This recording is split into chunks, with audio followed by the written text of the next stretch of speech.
Desa Kota Lintang Bawah Kabupaten Aceh Tamiang jadi salah satu lokasi terparah banjir bandang. Bencana menyisakan lautan tumpukan kayu. Tak hanya itu, warga juga menemukan akar pohon sawit. Jurnalis Kompas TV Dipo Nurbahagia dan juru kamera Heri Ardi mendengar langsung tangis dan kesaksian warga, termasuk saksi mata yang bertahan di atas tumpukan kayu saat banjir bandang terjadi. Gambar yang Anda lihat adalah tumpukan kayu, saudara, yang ada di mungkin pesisir ataupun bantaran Sungai Tamiang yang terbawa oleh banjir bandang, dan tentu ini sedikit banyak atau mungkin bahkan banyak sekali menghancurkan rumah warga. Saya akan coba berbincang dengan salah satu warga yang masih bertahan tinggal di bantaran Sungai Tamiang. Ada apa Bang? Ada akses untuk kami ke sana aja? Bisa. Tapi kami belum ada bantuan, kami nggak ada jaringan, HP, internet nggak ada. Kami cari di mana ada internet, mana ada akses HP. Dapat 2 titik kami telepon keluarga untuk kirim apa yang bisa dimakan. Karena kami sayang anak-anak. Ya. Kalau kami lapar nggak apa-apa, yang penting anak-anak kecil ini. Karena kami dari pertama banjir, kalau dibilang kenapa kalian nggak ngungsi, karena kami dihantam air. Nggak ada. Yang disyukuri adalah masih diberikan keselamatan. Kalau dibilang 100% Kota Lintang Bawah ini hangus semua, nggak ada tersisa. Itu mata pencarian orang ini di sini hilang. Tahu kayu ini datangnya dari mana? Kalau nggak salah kayu ini dari Sungai Lescan entah mana, pokoknya dia lanjut semua kemari Om. Kalau ke sana sebagian nggak banyak kan, tapi kalau di sini memang banyak sekali ya. Rata. Itu abang itu orang asli. Bisa Om tanya ini kayu Om, karena ya nggak apa-apa. Kita akan coba masuk lebih ke dalam ya, saudara, untuk melihat situasi rumah mertua saya. Bayi di estafet pakai ember. Ada 3 bayi kami estafet. Sampai situ itu dengan tem kayu semua, kami panik semua. Akhirnya kami beranikan diri, air makin naik, di sini kami. Tidur di sini di pinggir jalan. Abang tidur di sini? Iya, semua satu keluarga, ada 7 kepala keluarga di sini tidur. Saya ingin tunjukkan dulu ya, itu yang pertama, itu rumah abang ya, sudah hancur. Dan abang ketika banjir dan kayu-kayu ini datang, tidur di sini? Iya, di ampar-amparan ini Bang. Ini Bang, ampar-amparan ini. Ini rame nih. Bertahan hidup kami Bang, 3 hari 3 malam nggak makan. Abang tahu kayu ini datang dari mana? Dari pucuk gunung Om, dari Aceh Tenggara sana, Gayo Luas ya. Gayo Luas, longsoran berarti ya? Ya mungkin dia banjir bandang dari sana kemari. Karena apa mungkin tebangan? Enggak, ini memang dari hutan kemari. Oke, dari hutan ke sini ya. Tapi memang sebanyak ini ya. Nah, karena kayunya enggak gini aja Om, ada akar-akar pohon juga. Udah hanyut ke sana, udah ketimpa-timpa, nggak tahu kita. Akar pohon semua, pohon sawit. Pohon apa aja lah. Kita doakan yang terbaik ya Bang ya. Mudah-mudahan bantuan segera datang. Makasih Bang Mansa. Itu saudara perbincangan saya dengan saksi mata yang bertahan di atas tumpukan kayu di tengah banjir bandang yang terjadi di Aceh Tamiang. Sekali lagi kita berharap bahwa bantuan dari pemerintah, entah itu perbaikan jalan, pembersihan kayu-kayu, termasuk juga logistik, makan dan minum, dan juga air bersih, obat-obatan juga di dalamnya, untuk bisa segera datang ke sini dan membantu warga kita yang kesusahan. Saya Dipo Nurbahagia dan juga Heri Ardi melaporkan langsung dari Kota Lintang, Aceh Tamiang. Sebelumnya temuan tumpukan kayu juga ditemukan di Bandang Desa Garoga, Tapanuli Selatan, Sumatera Utara, yang merupakan desa paling terdampak. Gelondongan kayu-kayu ini merupakan kayu berumur cukup lama dan dipotong menggunakan gergaji.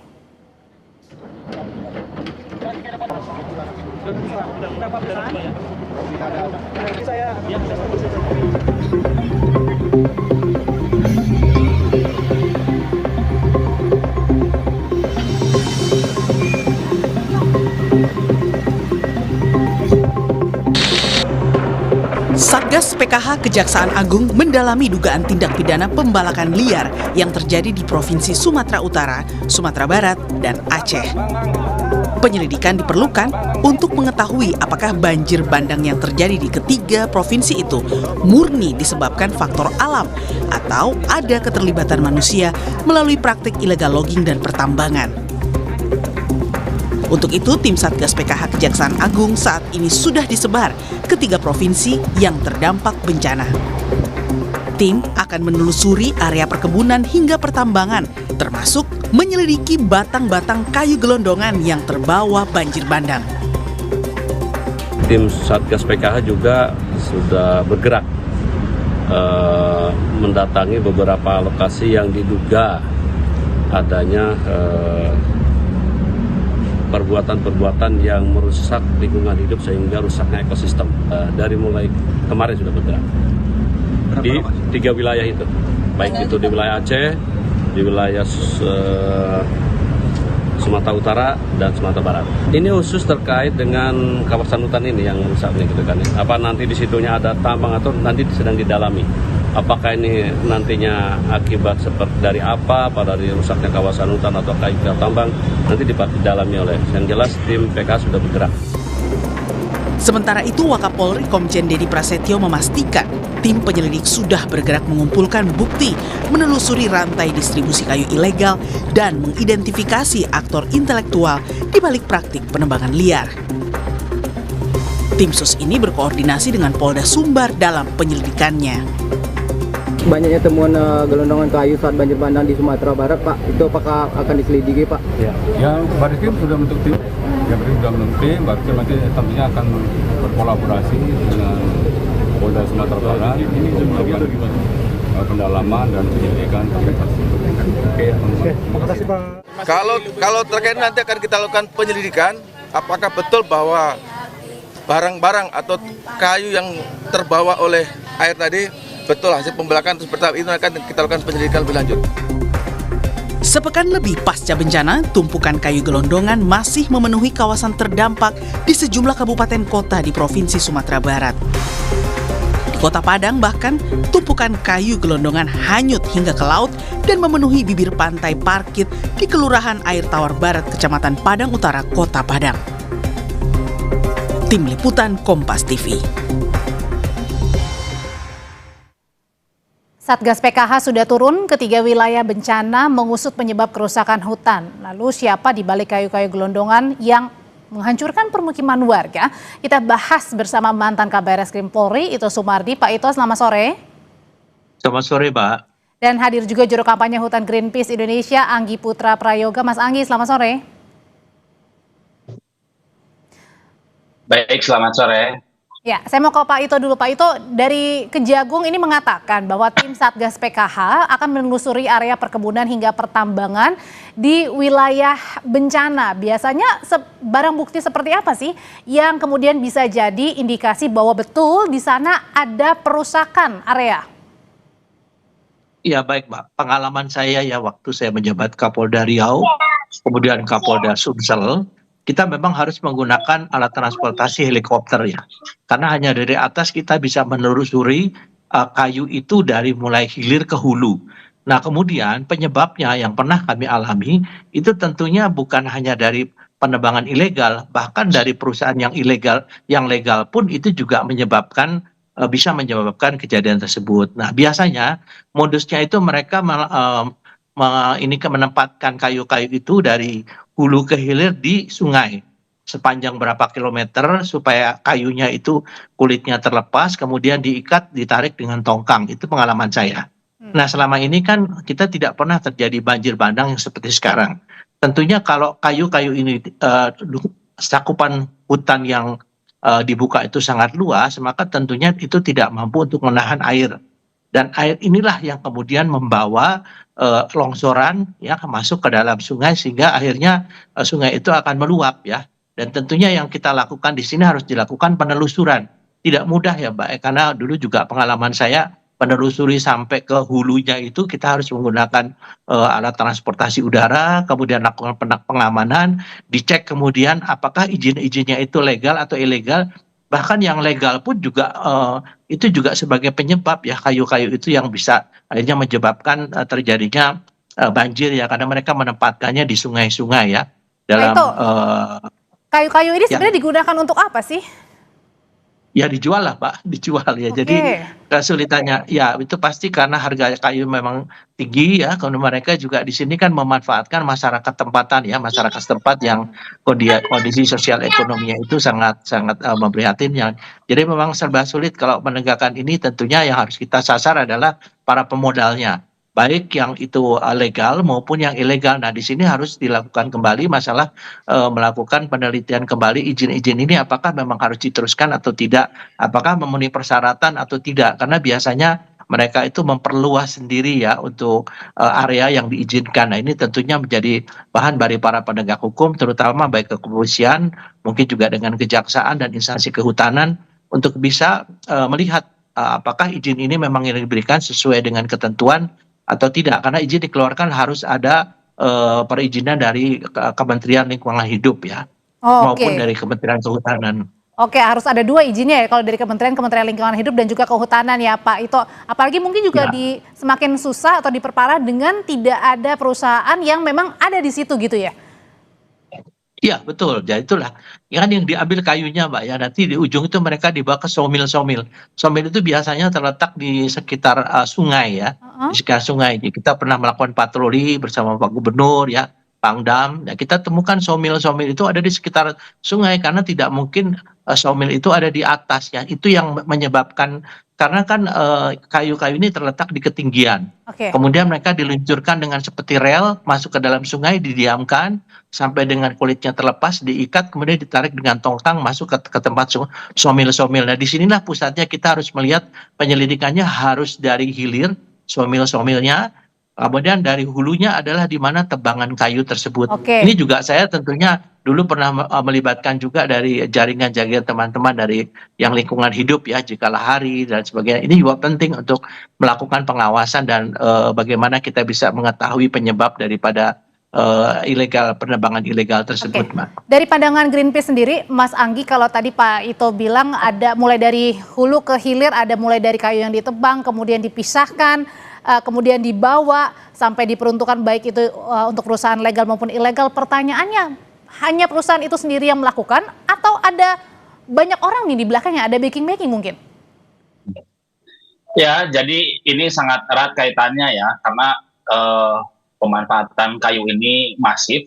Jadi saya pikir juga di sini harus ditelusur lagi asal-usul izin yang dikeluarkan oleh Kementerian Kehutanan. Jadi ini bukan, saya sepakat bahwa ini bukan bicara soal legal dan ilegal, tetapi tepat atau tidak tepat ketika pemanfaatan hutan itu diberikan untuk mengeksploitasi hutan-hutan yang tersisa di Sumatera Utara. Nah, ada banyak hal sebetulnya yang harus dilakukan untuk mengetahui kayu-kayu ini berasal dari mana. Yang pertama memang harus dilakukan audit dan investigasi apa saja yang dikeluarkan oleh Kementerian Kehutanan. Hal ini dalam kaitannya izin kepada siapa di lokasi-lokasi yang memang berada di tengarai begitu ya, di areal-areal hulu das, termasuk juga konsesi-konsesi yang memang sudah diberikan kepada perusahaan-perusahaan, baik itu secara legal ataupun tidak. Jadi saya pikir yang pertama harus dilakukan adalah lakukan investigasi dan audit kepada Kementerian Kehutanan untuk mengetahui semua jenis kayu dan misteri kayu ini berasal dari mana. Pertanyaan berikutnya adalah kalau misalnya tadi kan pasti kejadian seperti ini bukan 1 tahun 2 tahun belakangan ya Pak Ito dan juga Mas Anggi, begitu pasti ada sebelum-sebelumnya. Nah pertanyaannya, apakah benar jangan-jangan ada orang besar, jangan-jangan ada backing? Lalu siapa kemudian yang harus bertanggung jawab nih dari awal sampai sekarang, akhirnya pada saat banjir bandang dan longsor ini kayu-kayu semuanya terbawa? Usai jeda nanti Bapak-Bapak akan menjawab, tetap bersama kami di Kompas Petang. Oke, pertanyaan sebelumnya yang perlu dijawab juga oleh Pak Ito dan juga Mas Anggi adalah gimana caranya ini menentukan dan tahu siapa orang besar di balik peristiwa kayu gelondongan yang kemudian terbawa pada saat banjir bandang dan juga longsor, Pak Ito. Kan nggak mungkin hanya 1-2 tahun belakangan terjadi, pasti sudah lama terjadinya. Gimana caranya bisa tracking ke belakang ini? Ya, saya kira mungkin pada saat saya tahun 2005 Kapolda Riau, Mbak, itu sudah terjadi, cuma tidak sampai terjadi banjir bandang. Karena kerusakan hutannya masih kecil dan kita harus pertama memetakan dulu daerah kerusakan hutan yang kemudian mengalir kepada pusat terjadinya banjir bandang. Nah dari sana kemudian kita bersama-sama dengan kementerian terkait menginventarisir, tadi sampaikan Mas Anggi, siapa perusahaan di daerah situ yang mendapatkan izin. Setelah itu kita lihat, kan bisa lihat dari area yang diberikan izin dengan yang tidak diberikan izin ya. Nah di sana kita bisa menentukan mana perusahaan yang legal, mana perusahaan yang ilegal ya atau penembangan yang ilegal. Nah di sini nanti baru dari sini diturunkanlah tim ya, biasanya kita menurunkannya dengan pesawat helikopter dan lain sebagainya karena tidak mungkin lewat jalur darat, Mbak. Jalur darat itu sangat sulit menembus hutan ya. Dan mereka ini kayu-kayu ini pasti akan ditempatkan di sungai ya, aliran sungai. Karena dengan cara itulah mereka akan membawa kayu-kayu ini ke tempat syomil. Nah sekarang untuk membuktikan apakah kayu ini berasal dari tebangan atau merupakan kayu alam, ini tentunya kita lihat saja dari hasil chainsaw-nya ya, pemotongan kayu-kayu ini yang biasanya yang berasal dari perusahaan itu adalah ada bekas dipotong. Tapi kalau yang dari alam kan tidak ada bekas-bekas dipotong. Ini saya kira mungkin tim yang di hilir ini harus bisa menginventarisir, dan biasanya kayu-kayu dari perusahaan yang legal ini diberikan nomor, Mbak, diberikan nomor. Itu kalau Ini ada yang mungkin temuan nomor, ada juga tadi bekas temuan gergaji juga di kayu-kayu gelondongannya. Pertanyaannya kalau begitu seharusnya tidak sulit untuk mengetahui dan meminta pertanggungjawaban perusahaan-perusahaan legal maupun ilegal itu, Pak Ito? Iya, sangat tidak sulit, Mbak. Menurut saya ya, di situ mau tidak mau perusahaan itu harus memberikan kompensasi ya terjadinya banjir itu kepada masyarakat dan sebagainya ya. Saya kira kan perusahaan-perusahaan itu kan harus segera diinventarisir sekarang siapa. Jadi meskipun perusahaan itu legal karena dia membuka untuk biasanya sawit, kan itu menyebabkan serapan air menjadi kecil ya, kemudian menyebabkan air itu akan turun, kemudian bisa membawa tanah ya, atau dalam bentuk longsoran itu ya. Nah ini yang harus mereka bertanggung jawab. Kan kerusakan lingkungan itu juga tentunya nanti dari hasil penyidikan ya, baik dari pihak kepolisian maupun instansi lain, kehutanan dan sebagainya, itu mereka juga harus bisa membawa ahli-ahli lingkungan hidup yang bisa menentukan apakah perusahaan ini sebagai salah satu penyebab dari terjadinya banjir bandang. Otomatis harus dikenakan tindakan atau kompensasi apa yang diberikan kepada masyarakat ataupun pemerintah ya. Dan kalau tadi Pak Ito bilang pada saat Pak Ito masih menjabat sebagai Kapolda Riau ini tidak semasif sekarang ya, tapi kemudian semakin besar lagi. Nah pertanyaannya kalau gitu apakah bisa sebuah perusahaan legal maupun ilegal ini bisa menebang kayu-kayu tanpa adanya perlindungan dalam tanda kutip? Ya itu kan ada persyaratannya, Mbak. Nanti kita lihat apakah yang diizinkan oleh kementerian ini juga adalah sesuai dengan perhitungan daripada ekologi ya, atau daripada dampak terhadap lingkungannya. Karena kita juga tidak hanya melihat daripada pemerintah daerah yang memberikan izin, tapi kementerian ini pun akan kita lihat ya, apakah kementerian ini juga hanya sekedar memberikan izin tanpa memperhitungkan persyaratan-persyaratan kemungkinan terjadinya bencana alam ataupun terjadinya seperti sekarang banjir bandang dan longsoran atau tidak. Nah, ini tentunya nanti harus secara Satgas ini harus secara bersama-sama ya, kolaboratif dengan kementerian-kementerian lain sehingga bisa diusut dari mulai perizinan. Kemudian pelaksanaan perizinan itu yang biasanya pengalaman saya diberikan izin misalnya membuka lahan 100 hektar. Kemudian mereka membuka lahan sampai 300 hektar. Kita tahulah pengusaha besar yang akhir-akhir ini terkena permasalahan itu dengan kebun sawit dan lain sebagainya. Nah ini dampaknya adalah sekarang ini, Mbak ya. Kalau dari Kejagung sendiri membentuk Satgas Penertiban Hutan, ada juga dari Polri yang membentuk tim investigasi mengusut kayu gelondongan. Pertanyaan berikutnya, Mas Anggi, apakah perlu ini untuk benar-benar mengetahui, mengusut tuntas sampai ke akarnya, perlu menggandeng pihak luar yang kompeten dan independen? Ya, saya pikir sangat penting ya. Di sini ada keterlibatan dari Kejagung, juga termasuk juga KPK. Karena kalau kita telusur lagi, sebetulnya ini tidak akan lepas dari kinerja Kementerian Kehutanan dalam mengeluarkan izin-izin. Ada banyak sekali skema-skema yang dikeluarkan oleh Kementerian Kehutanan dalam konteks mengeksploitasi hutan. Bisa dalam bentuk pemanfaatan hutan, bisa dalam bentuk penggunaan kawasan hutan, bisa dalam bentuk juga pelepasan kawasan hutan. Saya pikir juga ini bisa jadi ya, bisa jadi ini ada kaitannya dengan upaya-upaya Kementerian Kehutanan melepaskan kawasan hutan untuk kelompok-kelompok tertentu untuk perkebunan kelapa sawit ya, di mana itu aktivitas yang dilakukan adalah mengeksploitasi hutan, kemudian mengubah tutupan hutan yang tadinya hutan menjadi bukan hutan. Bisa dilakukan dengan cara land clearing ataupun kemudian kemudian dibangun perkebunan kelapa sawit. Jadi sangat penting untuk membentuk atau menggandeng lembaga independen ya, untuk menelusuri sebetulnya dari mana asal usul atau misteri kayu ini berasal. Nah, tapi secara hukum sebetulnya ada mandatori yang dikeluarkan begitu ya, kebijakan-kebijakan yang berlaku saat ini, yaitu dengan barcode. Jadi kalau kita lihat kayu-kayu tidak ada barcode, berarti sebetulnya itu bisa dikatakan kayu ilegal. Karena bagaimanapun kayu-kayu itu di bawah dari otoritas Kementerian Kehutanan. Kementerian Kehutanan seharusnya tahu kayu-kayu ini berasal dari mana dan dengan mudah sebetulnya menelusur kayu itu dari mana. Tapi sayangnya memang kenapa ini menjadi penting lembaga independen untuk terlibat di sini adalah untuk menjaga integritas dari hasil investigasi dan audit penelusuran kayu-kayu gelondongan ini. Artinya kalau tidak melibatkan tim independen, Pak Ito, mungkin saja ini bisa mandek di tengah jalan nih. Pengalaman saya, Pak, ini kan sudah mendapatkan perhatian dari DPR ya. Kita ingat Ibu Titik Prabowo kan menyampaikan ini betul-betul harus dilakukan secara all out. Jadi betul dikatakan Mas Angga tadi ya, bahwa kita juga harus mengevaluasi kembali meskipun ada izin yang dikeluarkan kepada perusahaan misalnya kelapa sawit ataupun pertambangan yang legal, tapi kalau ini hasil analisa dampak lingkungan penyebab daripada banjir bandang saat ini, tentunya harus dievaluasi kembali. Apakah itu harus dicabut, harus dikembalikan fungsinya menjadi fungsi hutan melalui program reboisasi dan sebagainya ya. Saya kira kalau pelibatan tim independen itu juga bagus untuk mengontrol. Nah, di sini tim independen saya kira kan DPR juga memiliki satu kewenangan ya untuk melakukan satu pengawasan. Jadi saya kira tidak perlu melibatkan tim independen dari luar ya, ataupun dari, saya kira mereka kejaksaan, kepolisian, kejaksaan, KPK, kehutanan, mereka profesional. Yang penting ada pengawasan, ada pertanggungjawaban, akuntabilitas apa yang dilakukan oleh mereka kepada pemerintah sehingga kejadian ini tidak terjadi lagi ke depannya. Demikian, Mbak. Sudah kami tangkap pesannya. Terima kasih Pak Ito. Mas Anggi, terima kasih. Selamat sore. Selamat sore, Mbak.